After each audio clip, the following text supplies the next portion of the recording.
Next up, we have a talk on the future of communication, featuring the one and only Claire McGooey, for the CFO of Giphy. So thank you so much for being here. Thank you, Doug. Who's familiar with Giphy in the crowd or has used it? Amazing. So what is Giphy? Giphy is basically a GIF search engine that's evolved into a leading content player. Maybe I'll take a step back and explain what a GIF is for those of you who don't know. A GIF is basically a media format that is getting shared a lot now. It's a 5-second, usually kind of loop. There's no sound to it. It's like a mini video clip, and it plays on repeat. So you'll see people sharing these in like Facebook Messenger. They're going around Twitter now. They're in basically any messaging social platform you see. You're starting to see GIFs appearing if you're not seeing them already. I've got some. Yes. You have the clicker. Whoa. So we're seeing GIFs here. This is a GIF of our logo, Giphy. This is my own personal GIF. I said I'm Claire. I'm CFO at Giphy. And we bring you all the GIFs. So in answer to the question of what is Giphy, as I said, search engine for GIFs evolved into a content platform. What that means is if you think about inputs of content coming in, we source all of the GIF content from around the world. We have a number of partnerships with all the leading networks, studios. We have a crawler. We have a GIF studio in LA that actually does GIF creation content for a lot of leading brands. We have UCG that's growing really fast. And we basically pull all this GIF content into Giphy, the database. We make it searchable. We make it so people can find GIFs. We tag them so people can have the right reactions to them. And then we push them out. We distribute GIFs through our huge platform of partners. We have a large number of API integrations. We work with most of the major messaging apps and social platforms. We're in Twitter, Facebook. We partnered with Tinder, launched an API integration with them earlier this year, so we're now in dating apps as well, and business applications such as Slack. For those of you who use Slack at work, you see GIFs flying around with our integration there, which is quite cool. So that's it in a nutshell. If you want to go a little deeper and kind of say what does that actually mean in terms of all this GIF content and the GIF network, I can show you an idea here. This is our elections coverage page. So what we're doing at the moment is pulling in a whole bunch of elections coverage. Since we launched the elections page, there's been, I think, 500 million views on all the content, which is really cool. I think we jumped ahead here, but it's cool. And then part of the other ways we source content, as I said, is through UCG, user-generated content. So we have a whole suite of tools. There's Giphy Capture for desktop, there's GIFmaker on web, and we have Giphy Cam on mobile. And to give you an example of Giphy Cam, this allows users, and this is me, my daughter, and my husband here, making a GIF. Just jump back to that one. Basically, users can now create their own GIF content. So you can download the app on your phone, you can go make your own GIFs, and you can share them, you can post them, you can put them to social. And then the final piece of how we get GIFs out, as I said, is GIFs now play everywhere. That's one of the really cool things about them, is you don't need to wait for an autoplay, you don't need to have an ad pre-roll. They're in Facebook, Twitter, iMessage. You can play them in Slack, you can play them in Pinterest. They're out there and they're playing, so they're already in the network.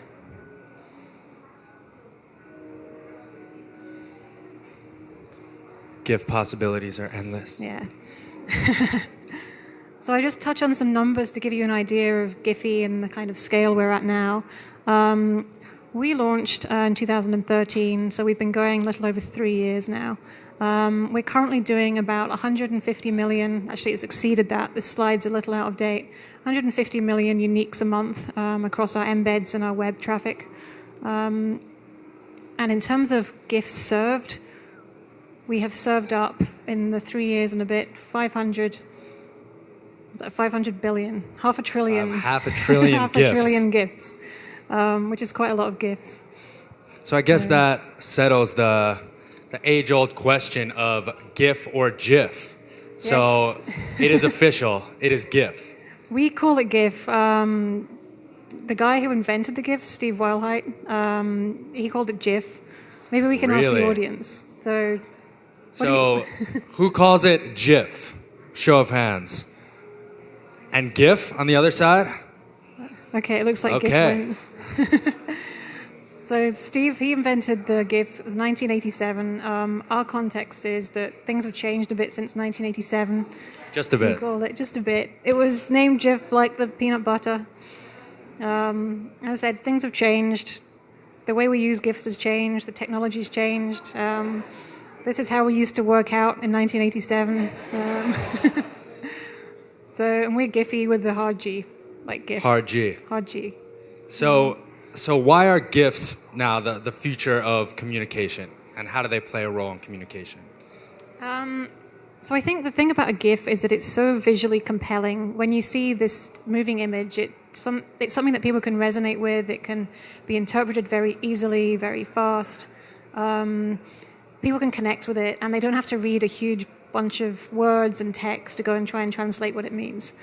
If you think about the way we've used communication over the last, years, hundreds of years, thousands of years, it's evolved. And even just in the last, 10 years or so, we've gone from voice to text to, smiley faces and emojis through to GIFs now. So there's an evolution that's been happening with messaging becoming faster, shorter, more immediate. And we've already seen that, and Giphy's now at the forefront of that.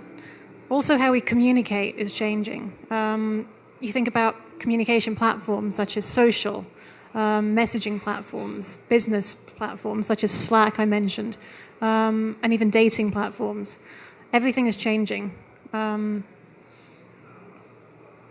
This is just an article that was released in BuzzFeed earlier this year from some data that Tinder Take note. released. Use GIFs. So Tinder have said sending a GIF on Tinder is 30% more likely to get you a response, and your conversation will last twice as long. So this is the impact that putting GIFs into messaging within dating is already having. So GIFs are helping people find love. And this is one of the GIFs that has actually done really well in Tinder. It's not playing, but maybe it'll play in a second.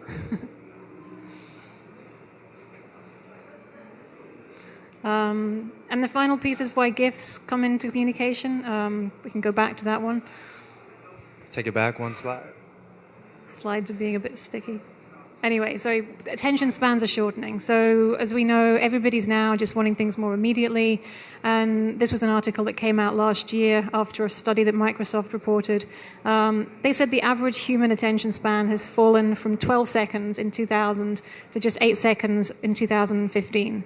And the average estimated attention span of a goldfish is 9 seconds, which is more than that. So, Are goldfish using GIFs yet? I'm sure you could probably get a goldfish to watch a GIF for a while. It's not got much else to do. It's not good. So this plays really nicely. If attention spans are shortening, if people are wanting things more immediately, the average loop of a GIF is 5 seconds. 5 seconds maximum normally, which is pretty much where our attention span is going, and as long as we're going to get. So that plays into, what makes GIFs so visually compelling? Why are they so, beyond the time frame, why are they so effective in communication? Yeah, so I think for years we've been trying to put all these words, feelings and emotions into words to try and communicate them. And how many times have we sent a text message and shortened it and put the wrong emotion across, or it's been misinterpreted? Too many. And, and it screws things up. So we're still trying to put these feelings and thoughts like this and put them into words and put them into phones and try and translate stuff. And it doesn't always work. So I think the question is, why are we still trying to do that? So we've all got phones now. We're all using them every day. But why are we still trying to type in words to communicate?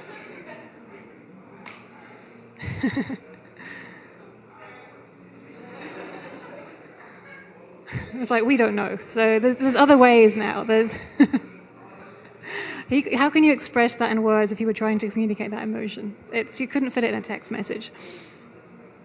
So what the thing we think is that words are really good at the literal. You can use words to describe things like a chair or a car or a cat. But words are just really bad at the abstract. So to describe things like love, love can take so many different meanings. It can be funny, it can be sarcastic, it could be intimate, it could be painful, it could be so many different things than just love. So where gifts come in is, let's see, they help kind of change the way we think about communicating. So social happened after we got things, we realized that words were kind of getting a bit clumsy.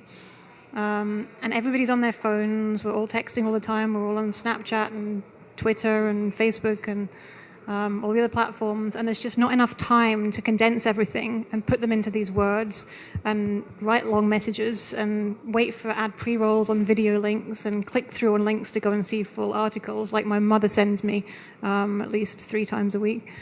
And we want things more immediately. So being able to put a little 5-second looping GIF into something is just much easier. So what we've done over the years is invent shortcuts that get people able to communicate quicker. So I love you when we started doing messaging, then eventually shortened down to love ya. Then it got even shorter and it went to 143. Then I think we shortened it again and it became V3, for those of you who remember this. And then, simple heart. And now love can be expressed by a GIF. So this can be love. It's one form of love expression. Or this can be love. This is actually my daughter, again, and my husband demoing for me. There's just lots of different types of love that you want to share, and it's not necessarily one view or one GIF that suits everybody. You've got thousands of GIFs that can express the emotion you're looking for. So, as CFO of Giphy, I mean, you're very involved in the GIF world. So, what is your favorite GIF and why? That's a good question. I have tons now of favorite GIFs because we just live, breathe GIFs all day. This is one of them. This is can we flick back to that a second? Sorry. Let's see, we'll go back. This was Leo at the Golden Globes and Lady Gaga's bump when she walked past him. And the bit that we love about this is just the eyes, the reaction from Leo as she bumps him. Yeah, it's the GIFs aren't looping properly on the visuals, but you get it. When it GIFs properly, it just auto-plays, and Leo's reaction is classic. So that's one of my favorites. Another one is something that's a more personal GIF that resonates because it was sent to me by one of my best friends. It's taken from a BBC sitcom, absolutely fabulous, that... Yeah. And it's not something I'd probably share at work to explain anything, but it's just a more personal thing that connects the two of us, and we shared, times in the Are last gifts decade or so. sent around constantly on the office? Oh, the main form all of day. communication? We use Slack for communication, and literally there must be hundreds of GIFs that fly through Slack every day. Yeah. Amazing. It gets quite competitive who can find the next best. Their bonuses. Yeah. People just do it for fun. They just love it. People live, breathe GIFs at Giphy. Well, thank you so much for being here. I think that's all the time we have now for Giphy, but how can people go and create their own GIF? People can create their own GIFs by going to the App Store. We've got a bunch of the creation tools there. We've got Giphy, the main app you can download to access the GIFs. We've got Giphy Keys, which is a Giphy keyboard. We're also powering a bunch of other keyboards like Gboard, so you can still access GIFs through a whole number of ways that are Giphy GIFs. And there's a desktop capture, Giphy capture creation tool as well. So you can make your own, you can pull in other people's, you can share them through all the messaging platforms you're probably already using. Wonderful. So get to Giffin. One quick question. It is. We've got 2. The main office is here. We're in Soho just now. I'm moving to Meatpacking later this year for a bigger space because we've outgrown it. We're about 60 people in New York, and we opened our LA office earlier this year, which is Giphy Studios. And they're about coming to 15 people. And they're doing all of our gift creation work for brands, partnering with people like Nike.